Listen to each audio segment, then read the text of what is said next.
বাংলাদেশ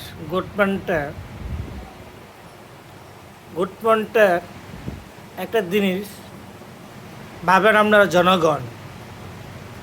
জনগণ যদি সরকারের কাছে একটি কাগজ সিগনেচার করেলা জনগণের ধরা থাকে সরকারের কাছে। কেন ধরা জানেন? কাগজ করার আইন পাস সব থাকে সেই কাগজটার মধ্যে। আপনি গাড়ি কিনেন, সরকারের কাছে আপনি বন্ধু হয়ে গেলেন, আপনি নিজ স্বাধীনের মতো গাড়ি চালাবেন, এটা পারবেন না। দেখেন রাস্তার মধ্যে কত ধরনের কত অটো, রাস্তার মধ্যে কত ধরনের কত অটো, কোনো ফরেন দিলে ছাড় দেয় না। ও ভাষা সেন্স, মুখের ভাষা অত নোংরা ভাষা বলা হয় অটো ড্রাইভার। বরংস আমরা লোটা ট্যাক্স দেই, আপনার ট্যাক্স দিয়ে রাস্তাঘাট চলে, ও গাড়ি যদি আমরা নাই চালাতে পারে, এই সরকার কেন ট্যাক্স দেব? এই সরকার আমরা কেন ট্যাক্স দেব? রাস্তায় যদি অটোই চলে, অটো কোনো ট্যাক্স লাগে? রাস্তায় কিছু শান্তি পাওয়া যায়?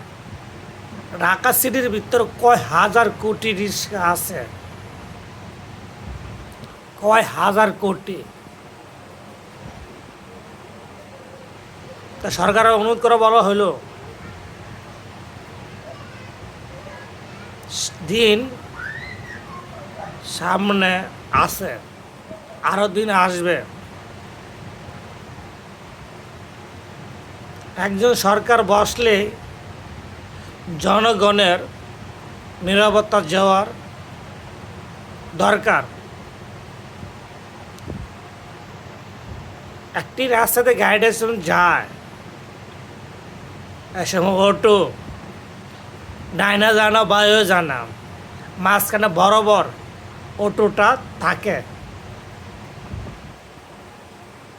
তাহলে আজ থেকে কত গাড়ি রেজিস্ট্রেশন করা হয়েছে।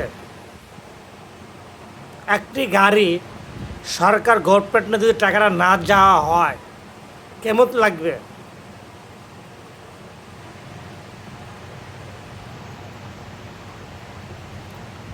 জনগণ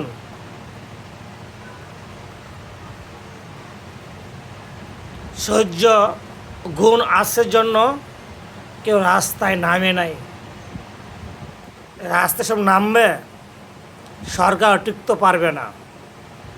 জন্য অটো বন্ধ করেন, মেইন রাস্তা থেকে অটো বন্ধ করেন, মেইন রাস্তা থেকে অটো বন্ধ করেন, ও চিপাই মিপাই চলার অনুমতি দেন।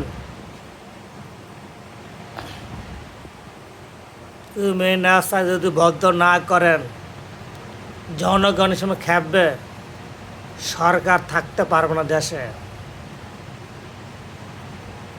সে ভিডিওটা আমার শুধু একলার না, এই ভিডিওটা সবারই মানুষের দরকার।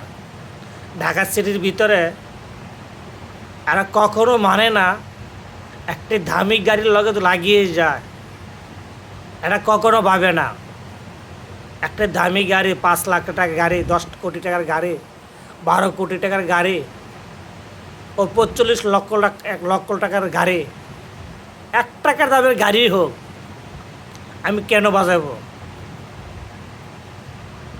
কখনো রিক্সা ড্রাইভাররা, অটো রিক্সা ড্রাইভাররা বুঝে নাই, জন্য ছাড় দেওয়া যাবে না। অটো ড্রাইভাররা যা করে রাস্তার মধ্যে ভাষা সেন্স খারাপ করা হয়, জন্য এটা চালায় বন্ধ করেন অটো রিক্সা। জনগণের নামবে রাস্তায়, সরকার টিকব না। থাকি, আল্লাহ হাফেজ।